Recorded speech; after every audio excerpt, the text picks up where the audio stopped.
नमस्कार दर्शक मित्रों, आज मुलाकात हो रही है आपसे श्रीमान दुर्जोति भट्टाचार्य जी। भट्टाचार्य जी यहाँ गुजरात में इकोनॉमिक टाइम्स की अगवानी करते हैं। गुजरात से और देश के प्रवाहों से वो सुचारू रूप से सुविदित हैं। तो एक वरिष्ठ पत्रकार की हैसियत से इनके पास ज्ञान कोश और जो घटनाएं घटती रहती है उसका ताजा तरोजा एक दृष्टिकोण रहता है।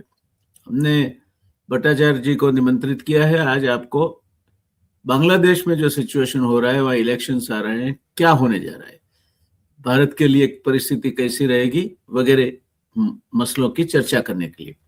तो इतना छोटा सा इंट्रोडक्शन काफी है, बट भट्टाचार्य जी के लिए वो इतने ख्याति प्राप्त व्यक्तित्व है कि ज्यादा इंट्रोडक्शन में समय गंवाने की जरूरत नहीं है। सीधा मैं उनके पास चलता हूँ।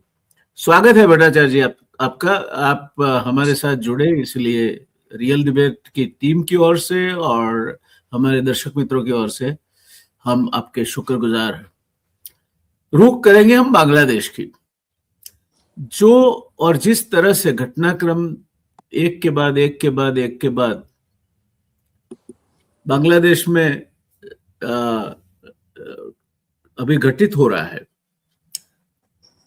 उसको पहले जब शेख हसीना को पदच्युत किया गया, वहां से लेकर फिर आज की घटना तक आप कैसे देखते हैं? देखिए, बांग्लादेश की जो कुछ डेवलपमेंट्स हुआ है पिछले 1 साल में, 1.5 साल में, वो जैसे मोहम्मद यूनुस साहब ने अमेरिका जाके बोले थे कि ये एक सुनियोजित एक स्ट्रेटेजिक डिसीजन के तौर पे हुआ है और बड़ा मेटिकुलसली प्लान किया गया है। ये मेटिकुलस शब्द उन्होंने ही इस्तेमाल किया था। तो जो हुआ है वो भी प्लान्ड था और इसके बाद जो कुछ हो रहा है वो भी एक प्लान के हिस्से ऐसे ही लग रहा है। अभी तक उसमें कोई खास परिवर्तन नहीं दिखा है। एक scripted sense of development that जो दिखा जा रहा है। अभी इलेक्शन की बात हो रही है और इलेक्शन होने वाला है, तो जाहिर सी बात है कि वहाँ पे भी मंथन हो रही है। जो राजनीतिक उथल पुथल हो रहा है, आवामी लीग को बाहर रखा गया है, विच मीन्स द सबसे बड़ा जो पॉलिटिकल एंटिटी है उसको बाहर रख के ये इलेक्शन होने वाला है। तो ऐसी स्थिति में वो कितना गणतांत्रिक रहेगा, कितना डेमोक्रेटिक रहेगा, वो एक सवाल खड़ा है। लेकिन आज के माहौल में इससे बेहतर और कुछ शायद एक्सपेक्ट भी नहीं किया जा सकता। तो जो भी है, कुछ चीज़ें साफ है कि यहाँ पे larger powers are involved, everybody is involved, everybody has a stake in that country. लेकिन हिंदुस्तान के लिए ये एक सरदर्द बना हुआ है और ये सरदर्द बना रहेगा।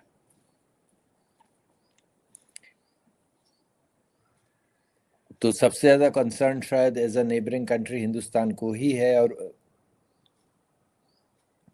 Eight this point in time I think we are only waiting and watching on the whole thing. तो जिस तरह से घटनाएं आकार ले रही है, तो अब तो दो ही खालिदा जिया की पार्टी में भी खालिदा जिया रही नहीं, उनके बेटे आए हैं 17 साल इंग्लैंड में रहने के बाद। कितना वो कर पाएंगे वो देखने की बात है। जमीयत इस्लामी, उनका प्रभुत्व है और एक बड़ा फोर्स जो है वो जेनजी यानी यूथ और विद्यार्थी है। यूथ और विद्यार्थी का जहां तक सवाल है, वो ऑर्गेनाइज नहीं है जितने होने चाहिए। तो कुल मिला के ये अगर इलेक्शन होता है, तो पहले तो मैं आपसे जानना चाहूंगा कि आपके मत के अनुसार इलेक्शन होगा। आपने सही कहा कि सबसे बड़ा जो फैक्शन है अवामी लीग, उसको बाहर रख के आप अगर इलेक्शन करोगे और फिर इसको डेमोक्रेटिकली इलेक्टेड गवर्नमेंट कहोगे, तो वो सही नहीं है और उसको मान्यता नहीं ही मिलनी चाहिए।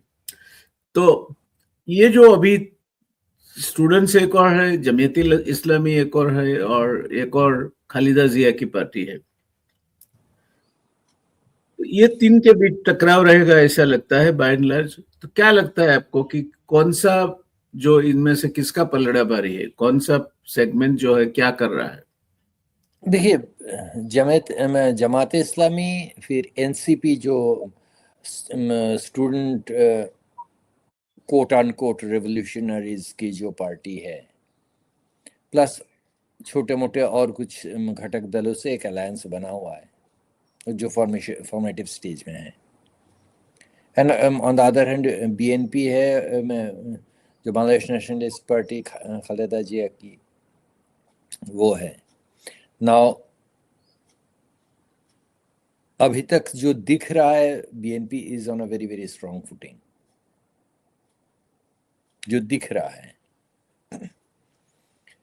But that does not mean the other parties are weak or something. NCP is absolutely chaotic. It does not have the political maturity to contest a national election, but it still is. खैर, अब यूनुस साहब के लिए अब ये जरूर को पिछले 1.5 साल में जो हुआ है, उसके चलते यूनुस की एक्सेप्टेबिलिटी बहुत ही कम हुई है और लोग बाग बहुत ज़्यादा खुश नहीं है। सो ऐसी स्थिति में यूनुस को, जहाँ तक बांग्लादेश से मेरी बात हुई है, Yunus is desirous of leaving Bangladesh as soon as he can. और इनकी स्थिति और भी मुश्किल में आ गई जब अमेरिका ने इनके पीछे से हाथ खींच लिया। Because Yunus has essentially been, I mean, let's not mince. Planted by America, it was told. Yunus was installed by America, and now if he doesn't get the requisite support to continue, it will be very very difficult for him to be there. तो ऐसी स्थिति में यूनुस को election करवा के निकल जाना, उनके पास 2 ही विकल्प है, या फिर बगैर इलेक्शन के टिके रहना। लेकिन बगैर इलेक्शन के टिके रहना शायद इनके लिए मुश्किल होता जा रहा है। वो क्या चाहेंगे और उन्हें क्या करना चाहिए आपको? जहां तक बांग्लादेश में मेरी बात हुई है, वो इलेक्शन करवा के निकल जाना चाहते हैं। और वैसे भी ग्लोबल इनका कोई एक्सेप्टेबिलिटी रही नहीं। अगर आप इनके वेरियस फॉरेन विजिट्स को देखते हैं, तो उनको कहीं पे भी जो एक राष्ट्रप्रधान की जो मर्यादा मिलनी चाहिए वो नहीं मिल रहा है। हाल ही में हमारा फॉरेन मिनिस्टर जब खालिदा जिया के इसमें दफन के लिए गए थे, तो he also did not meet Yunus. So given that kind of a international rejection, his position has become absolutely untenable. So election, जहां तक मुझे दिख रहा है कि इलेक्शन होगा, there were earlier fears that the election might be scuttled, but they are looking more unfounded by days, and one can expect that election will take place on February 12th.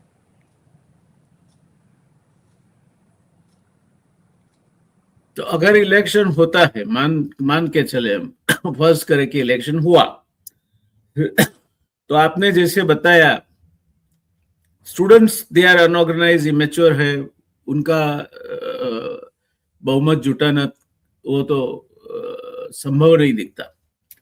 मगर BNP क्या under the new leadership of Khaleda Zia's son will muster enough popularity and organizational wherewithal, अपनी संगठनात्मक तरीके से, और इनकी अभी अभी इनकी पॉपुलैरिटी के बारे में तो देख रहे हैं हम कि काफी इनको लोगों का सहकार मिल रहा है और स्वीकृति मिल रही है। तो ये सब देखते हुए क्या लगता है आपको, ये इनकी जो बीएनपी है वो सत्तारूढ़ होगी, या बीएनपी अकेली होगी, या जमीयती इस्लामी के साथ होगी, या स्टूडेंट देखिए मोर्चे के साथ होगी, क्या होगा? देखिए BNP, if things don't go very wrong, one can safely assume that BNP will become the largest political party. जी, that is one. जहां तक एब्सोल्यूट मेजॉरिटी के क्वेश्चन है, it's more than likely to get it by on its own. लेकिन जो आज के स्थिति में जमात को अब किसी भी हाल में सत्ता की हिस्सेदारी चाहिए. So one can also expect that Jamaat would join some form of a coalition with BNP at the end of the day to be in power.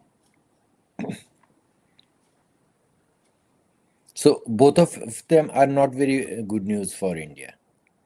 जी, हालांकि हम अब बीएनपी से भी बात कर रहे हैं और जमात से भी बात हो रही है. हाल ही में एक खबर आया था कि डॉक्टर शफीकुर रहमान जो जमात का अमीर है, उनके साथ इंडियन कुछ डिप्लोमेट्स की एक सीक्रेट मीटिंग हुई थी, जो कि बाद में खुली. ये रॉयटर्स का इंटरव्यू में उन्होंने बोला. सो जाहिर सी बात है कि India is reaching out to everybody, but in Bangladesh politics, anti-India rhetoric has become the mainstay of whole thing. So one needs to wait and watch that where do they go from here.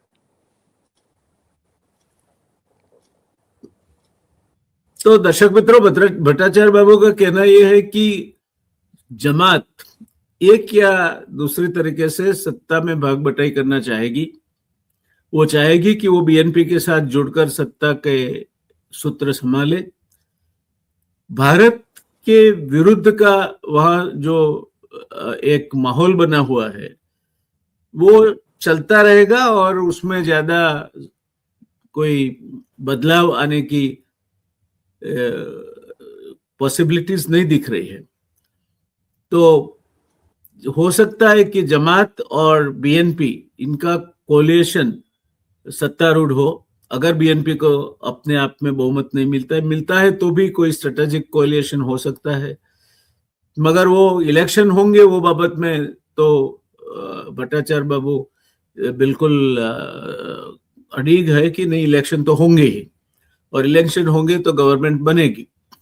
अब student जो coalition है, उनके जो क्रांतिकारी विद्यार्थी मोर्चा है, उनके लिए कोई भविष्य नहीं है, क्योंकि न तो उनके पास संगठन है न दृष्टि है. तो छुटक पुटक कुछ सीटें लिया है उसको वो अलग बात है, बाकी कुल मिला के इनके लिए कोई भविष्य नहीं है.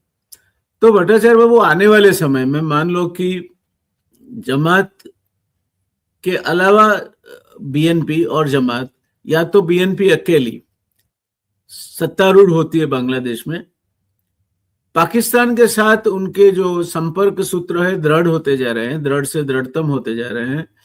पाकिस्तान का हस्तक्षेप भी मैं मानता हूं कि आने वाले समय में बढ़ता रहेगा. चीन तो है ही वहां. तो ये सब कुल मिला के बांग्लादेश के लिए क्या परिस्थिति आप अनुमानित करते हैं?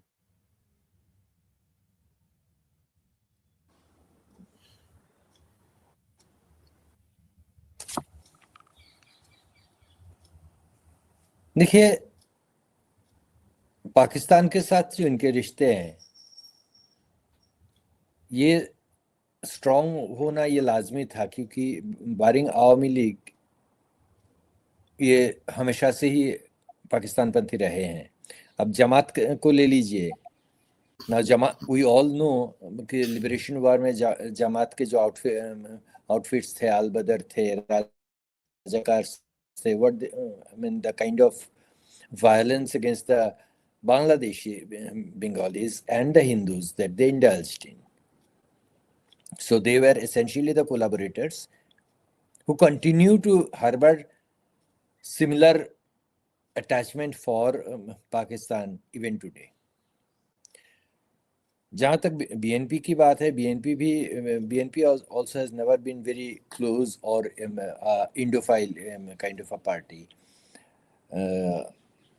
ये सलाउद्दीन अहमद जो तारिक रहमान का पॉलिटिकल एडवाइजर हुआ करते थे, जो कि कुछ साल पहले शिलोंग में पकड़े गए थे, he went back to Bangladesh after the July uprising, और कल ही उन्होंने कहीं पे आवामी लीग को ये क्रिटिसाइज करते हुए कहा कि भाई ये तो हिंदुस्तान के स्लेव्स थे, we shall not be one Hindustan of के them. पिट्टू थे। हाँ हाँ, he actually used the word slaves, गुलाम थे। अच्छा जी। तो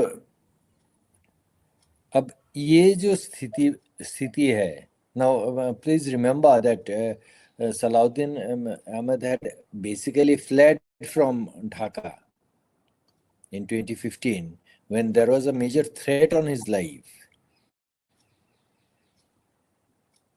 और हमें ये भी भूलना नहीं चाहिए कि Awami league government had essentially pushed this two-forked policy of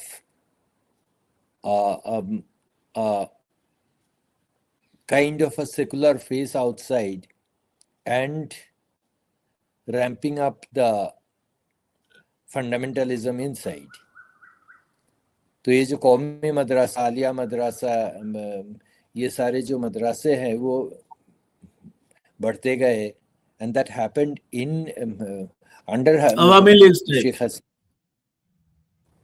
So there were the bloggers were being killed, the free thinkers were being killed, the liberals were targeted.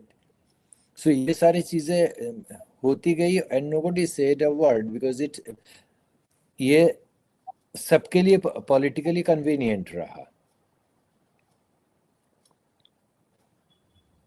तो आज की जो स्थिति है ये आज के तारीख में तो बनी नहीं है, और ये इन सारे चीजों के पीछे एक anti India sentiment has always worked. And Hasina के इन चीजों के दौरान जब आपके हिफाजत इस्लाम जैसे आउटफिट्स को एस्टैब्लिश किया गया, सपोर्ट किया गया, that essentially survived on a very strong Islamist ideology. तो ऐसे स्थिति में और वो एंटी इंडिया अप्रोच छोड़ के इनके पास और कुछ था नहीं।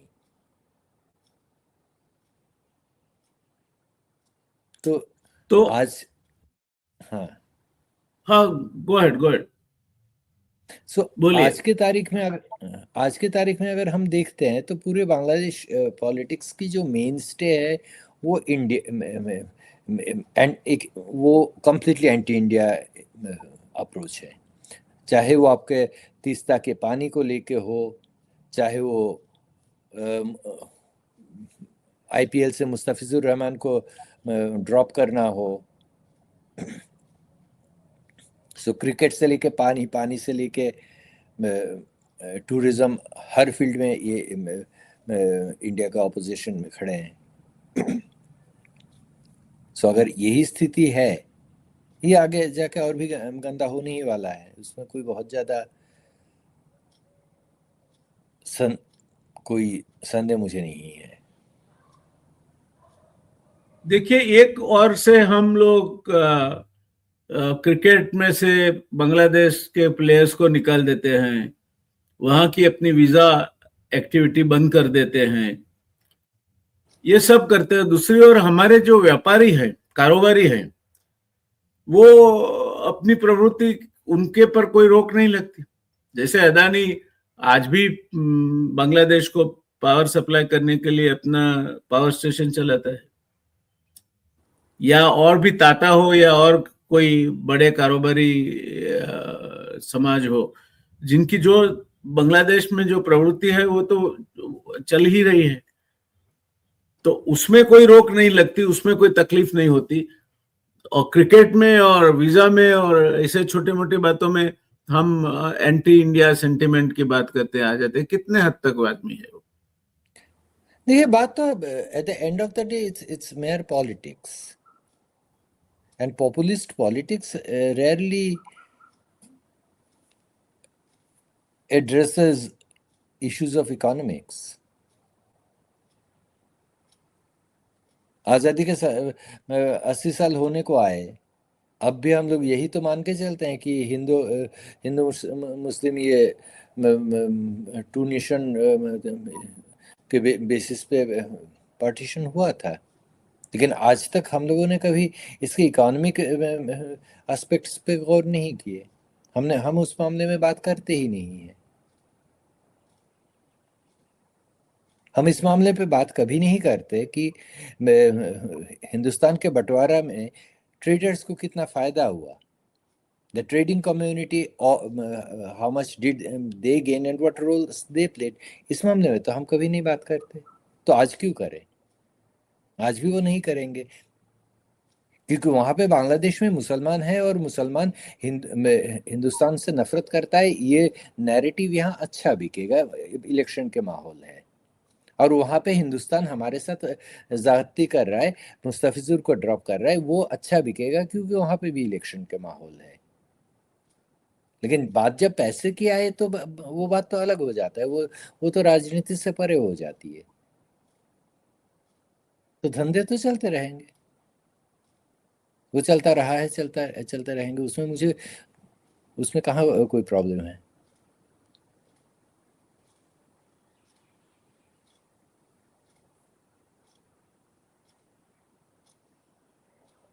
तो बांग्लादेश में जो भी हो रहा है या जो भी होने वाला है, चाहे पाकिस्तान की गतिविधियों को मद्देनजर रखते हुए या चीन की गतिविधियों को मद्देनजर रखते हुए, या फिर that hidden hand of America में भी प्लेइंग सम रोल, ये कुल मिला के बांग्लादेश और भारत के संबंध ये इलेक्शन के बाद भी तनावपूर्ण ही रहेंगे। जाहिर सी बात है, अगर वो तनावपूर्ण नहीं रहे तो जो पॉलिटिकल एजेंडाज है वो सर्व नहीं हो सकता। क्योंकि सीधी बात है कि अगर आपको वेस्ट बंगाल के इलेक्शन में आपको हिंदुत्व को फोर फ्रंट में लाना है तो आपको मुसलमान को खराब दिखाना पड़ेगा। And who is a better target than your next door neighbor? That is Bangladesh. और बांग्लादेश के लिए भी बात वही है कि बीएनपी को भी मुद्दों से तो ध्यान भटका नहीं पड़ेगी, क्योंकि इकोनॉमी की हालत खस्ता है। अगर हिंदुस्तान वीजा देना बंद करके रखा है, अगर इनके गारमेंट या फिर अदर जो इंडस्ट्रीज है, if they are not performing that well, global demands के सामने ये घुटने टेक रहे हैं, तो ऐसी स्थिति में मुद्दे भटकाने के लिए तो हिंदुस्तान को गालियां देना छोड़ के उनके पास भी बहुत कुछ बचेगा नहीं। सो ऐसे आलम में I do not see anybody singing songs of peace anywhere. देखिए, आज के तारीख में भारत ने नेपाल के साथ की सरहद अपनी सील कर दी है, कर्फ्यू लगे हुए सरहद को वो करके। दूसरी ओर बांग्लादेश में भी आने वाले समय में कोई भारत बांग्लादेश संबंधों में मधुरता है, इसे कोई आसार नहीं दिख रहे। तो कुल मिला के सामरिक दृष्टिकोण से हम देखें तो एक और पहले ऐसा था कि बांग्लादेश की ओर से तो कोई हमें संभालना नहीं होता था। अब तो बांग्लादेश, चीन और पाकिस्तान तीनों ओर से हिंदुस्तान के ऊपर दबाव आ सकता है, दबाव पड़ सकता है। तो ऐसे मौकों पे क्या क्या परिस्थिति होगी हिंदुस्तान की? देखिए, बांग्लादेश से मुझे कोई बड़ा संकट नहीं दिखता। कोई जो the only concern that Bangladesh can pose is harboring some of the elements from northeast, जो आग अगर लगाई जाए और कोशिश भी हो रही है तो वो शायद हो सकता है। उससे ज्यादा बांग्लादेश का कोई खास military threat from Bangladesh does not exist. It does not exist. So let us leave that aside. But yes, this will be a sore point जहाँ पे आए दिन you will have some of the terrorists from so-called terrorists from northeast running away to Bangladesh, or some ISI agent coming into India through Bangladesh. At best, that is what it's looking like right now. इससे ज़्यादा बहुत कुछ होने वाला नहीं है। दूसरी बात है चीन का, so I do not foresee a massive flare up with China anytime soon, because China has better more pressing concerns to address right at this moment. But yes, the situation, if it continues to acrimonious, it is not a good news. But मुद्दा यहाँ पे आके अटकता है कि somewhere are we getting isolated in the neighborhood? If the answer of that question is yes, then that is something we need to be very, very careful of. नहीं, वो तो अलग थलग तो हो रहे हैं हम। देखो, आप नेपाल से अलग थलग हो गए, भूटान के साथ भी उतने कुछ मधुर संबंध पहले थे, उतने रहे नहीं आपके। आप बांग्लादेश से भी अपनी सब नौका काफिला जला के बैठे हैं। मालदीव्स के साथ उतने मधुर संबंध नहीं है आपके, न श्रीलंका के साथ है, पाकिस्तान के साथ है। और विश्व राजनीति में न तो आप अमेरिका के साथ हैं, न चीन के साथ है। तो ट्रंप ने आप वेनेजुएला का जो कांड हुआ उसके बाद बोला कि भाई देखिए, जहां तक वो एक बूंद भी रशियन ऑयल लेगा तब तक मैं नाराज हूं। और भारत के प्रधानमंत्री जानते हैं कि मैं क्यों नाराज हूं, और वो अच्छे हैं, वो मुझे खुश करने में लगे हुए हैं। क्या मतलब है इस सब का? किस तरह देखते हो आप as a journalist? How do you look at it? I look at it with a lot of disgust. That's absolutely no two questions about it. Because one, but same thing applies to a lot of other countries as well. क्योंकि अगर Venezuela के बाद हम लोगों ने, अगर आप Europe को देखते हो, everybody is walking on an eggshell. Nobody is calling it out the way it should be. That is a naked imperial aggression. Nobody is calling it out. तो ना तो यूरोप में हिम्मत है, और ट्रम्प तो कब से टमटमाए जा रहे हैं कि भाई उन्होंने इंडिया पाकिस्तान के युद्ध वार रुकवा दिए। ये भी देखा। अब he says that he needs to be वो तो अब चीन भी बोल रहा है ना। हाँ, वो चीन भी बोल रहे हैं और हम सुने जा रहे हैं। तो ये हम सुने जा रहे हैं। Now I do not see the presence of any kind of diplomatic courtesy here to call a spade a spade. If it is, let's say yes, or tell the countrymen that it's untrue. Call it out as it should be. But अगर ये आप नहीं कर पाते हैं तो ये कहीं ना कहीं आपके weaknesses दिखाते हैं। बात खत्म। बांग्लादेश में आने वाले समय में अमेरिका ज्यादा हस्तक्षेप करता होगा या चीन? पाकिस्तान। अच्छा, क्यों? देखिए चीन को बांग्लादेश में घुसाया गया था during Hasina regime. Let us be very very clear about it. जी, China has a very strong presence in Bangladesh.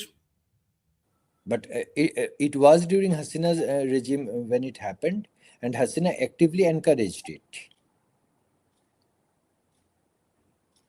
So Bangladesh, Pakistan ISI wrote Chinese entities to re-establish its footsteps therein.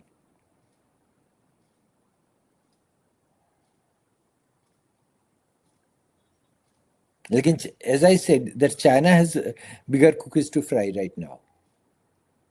So I don't foresee China actually actively getting in here. Because America के बारे में क्या कहना है आपको? America कितना हस्तक्षेप करेगा और उसकी रोक क्या रहेगी?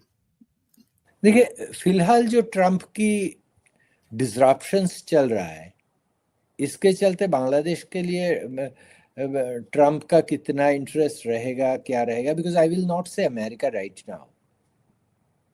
I think we'll have to wait for a little more time to talk about America. Right now, we need to talk about Trump.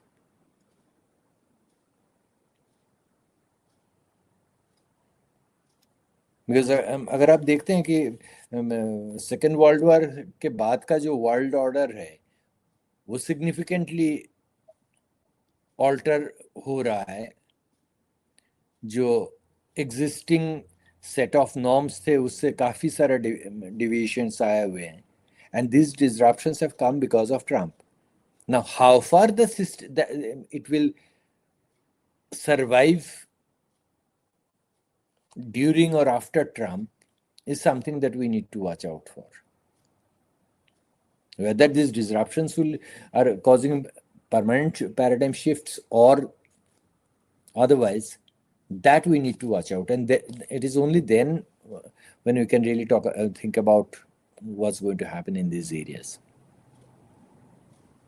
Because let's understand something कि ये हमारा घर हो सकता है, हमारे लिए टॉप प्रायोरिटी हो सकता है, लेकिन ग्लोबल ऑर्डर ऑफ थिंग्स में बांग्लादेश, इंडियाज नॉर्थ ईस्ट और India does not figure that prominently.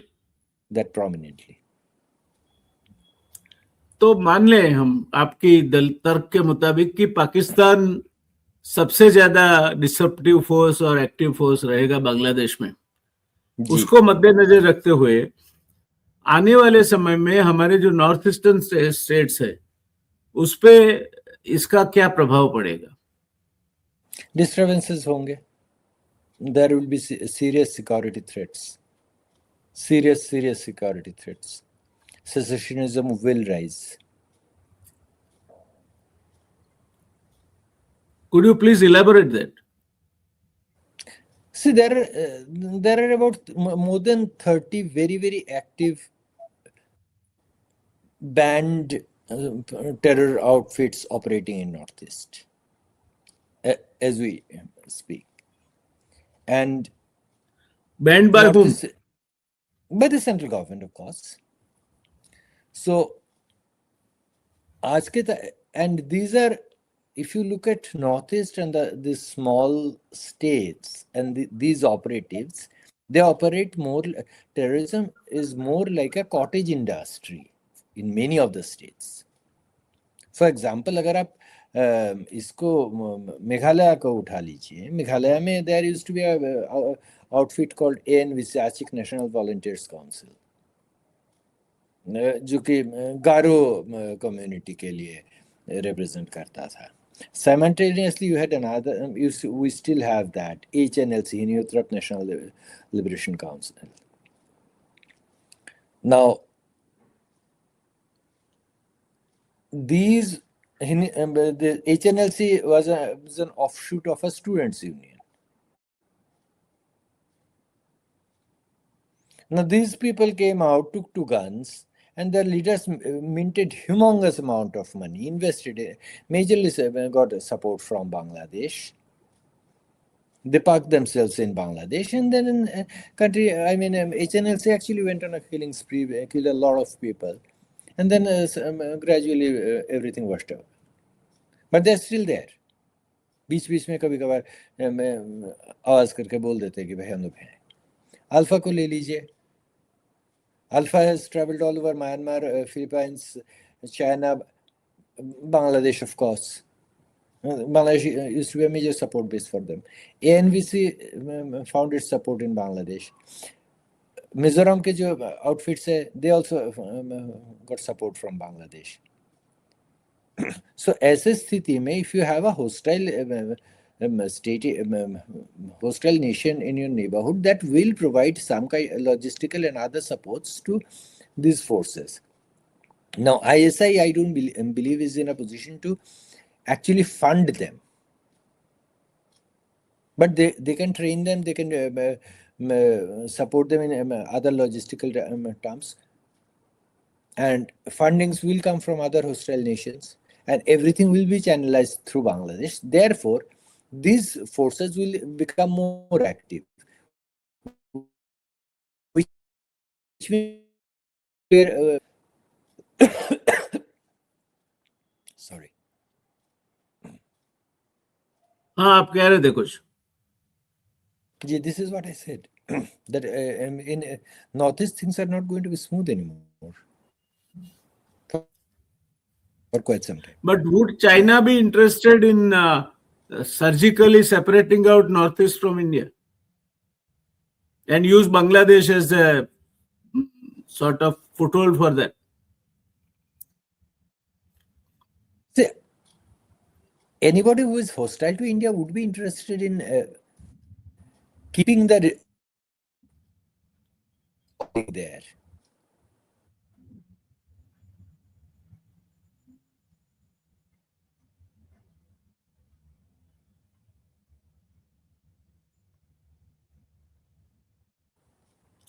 तो कुल मिला के क्या लगता है आपको कि बांग्लादेश में चुनाव के बाद भी परिस्थिति कुछ भारत के लिए तो अच्छी नहीं होगी?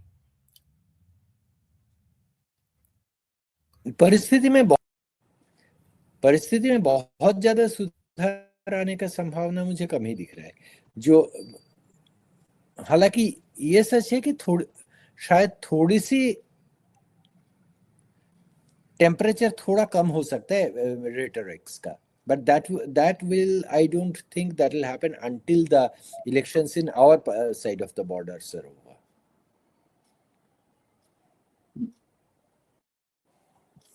Yeah, central elections.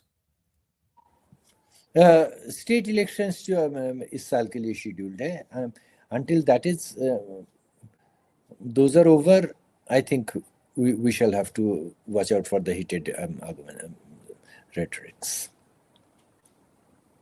यानी जब तक वेस्ट बंगाल के इलेक्शंस खत्म नहीं हो जाते, जब तक बंगाल असम के इलेक्शन खत्म नहीं होता है, तब तक टेम्परेचर कम होने की मुझे कोई संभावना नहीं दिख रही है। ये वॉलेटिलिटी रहेगी जी। इसके अलावा और क्या कहना चाहेंगे आप बांग्लादेश की जो परिस्थिति है आज और आने वाले समय में, जो भारत के परिप्रेक्ष्य में हमें जाननी चाहिए?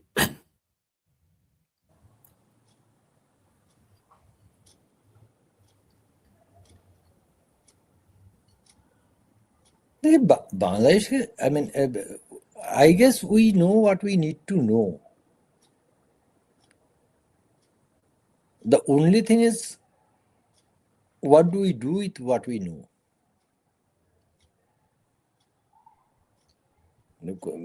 हमें जो कुछ जानना है वो तो हम जानते हैं। जानने के बावजूद भी जो होना है वो होता है। तो सवाल तो वहां पे खड़ी होती है कि what do we do with our knowledge और information.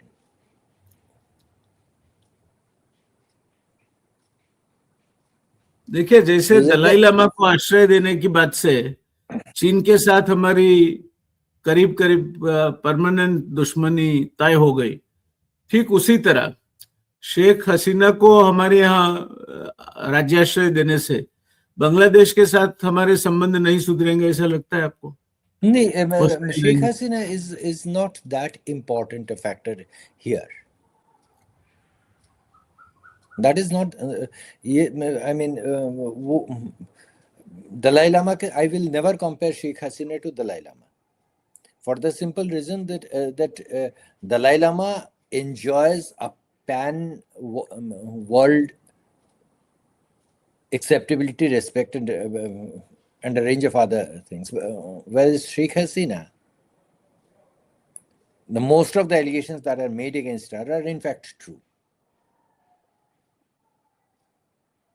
Bangladesh is connected to India. Bangladesh, हाँ?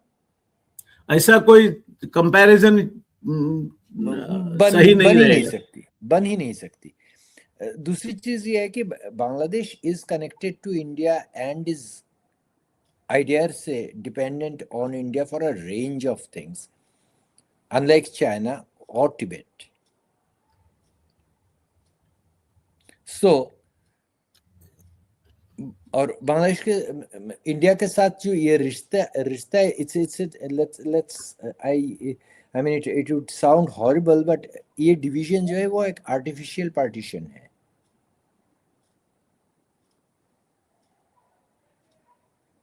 So बांग्लादेश के साथ रिश्ता हसीना डिपेंडेंट नहीं है. Yes, she is an important point as long as she lives, but beyond that nothing. ऐसे कोई फर्क नहीं होने वाला है. उसे मैं बहुत ज्यादा तवज्जो नहीं देता. ये आज के माहौल में ये चलेगा, 5 साल के बाद इसका कोई ये नहीं बचेगा. म्यांमार में अभी आधा म्यांमार में इलेक्शन हो रहा है और म्यांमार का इंडिया के साथ का बॉर्डर खुला हुआ है, नॉर्थ ईस्टर्न स्टेट्स जुड़े हुए हैं, आधा में सिविल वॉर चल रहा है. इसका क्या इम्पैक्ट होगा हमारे पे? डेमोग्राफिक बदले, नॉर्थ ईस्ट में डेमोग्राफिक्स बदलेंगे, बदल रहे हैं. Meaning a lot of Mongoloid tribes, the Chins and the Kukis, are moving into India through Mizoram and settling in Mizoram, Assam, everywhere.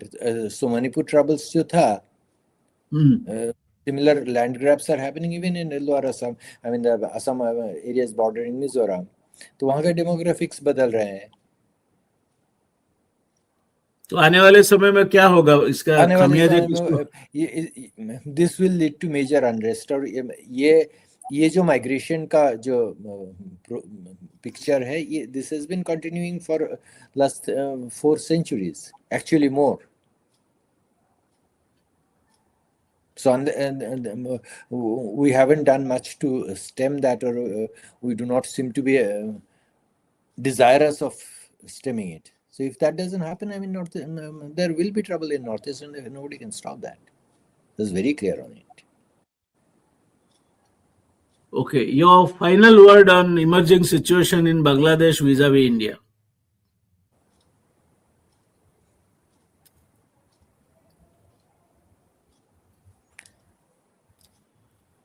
It will continue being hot for a while. How long? How now? While means what? अगले 2-3 साल तो at the least. ठीक है. तो दर्शक मित्रों, भट्टाचार्य बाबू का मानना है कि आने वाले समय में करीब शॉर्ट टर्म देखें तो 2-3 साल और शायद लंबा भी हो सकता है, बांग्लादेश में जो घटनाएं आकार ले रही है उसकी कहीं ना कहीं या तो भारत से जुड़े भाग पर और भारत पे कहीं ना कहीं उसकी असर आपको देखने मिलेगी. बांग्लादेश में चीन या अमेरिका उतनी तकलीफ नहीं करेंगे जितनी तकलीफ पाकिस्तान जुटा पाएगा. तो आईएसआई से लेकर जो फोर्सेस है वो भारत में भी एक तरह से आतंकवाद को खास करके नॉर्थ ईस्टर्न स्टेट में बढ़ावा देने के लिए आने वाले समय में हम इनको जिम्मेवार गिन सकते हैं. ये सबको छोड़ के आने वाले चुनाव से कोई ज्यादा फर्क होने वाला नहीं है, क्योंकि कोई भी पार्टी बिल्कुल फॉर्मली इन सैडल हो, ऐसे कमांड में आ जाए और बांग्लादेश का सुकान संभाल के अपनी मनमर्जी के मुताबिक उसका राज्य चलाए, ऐसा होने की संभावनाएं कुछ कम है. एक बात यह भी है कि अवामी लीग जो करीब 40-45% जनता का प्रतिनिधित्व करती है, उसको चुनाव से बाहर रखा गया है, इसलिए इसका भी एक लोकशाही तौर तरीकों पे इसकी एक लेजिटिमेसी या स्वीकृति नहीं है। तो आई थिंक कि ये मुद्दों के साथ हम ये चर्चा को समापन की ओर ले जाएंगे। भट्टाचार्य बाबू, आप हमारे साथ जुड़े, धन्यवाद आपका। Thank you. बहुत अहम मुद्दे, क्योंकि ये तकलीफ ये है कि हम बहुत कम जानते हैं बांग्लादेश और नॉर्थ ईस्टर्न दोनों के बारे में, और इसी वजह से हम ऐसे तर्क लगाते हैं जो शायद रेलेवेंट ना हो। तो धन्यवाद दर्शक मित्रों, शुक्रिया। भट्टाचार्य बाबू, आपका भी शुक्रिया, धन्यवाद, थैंक यू। बाय।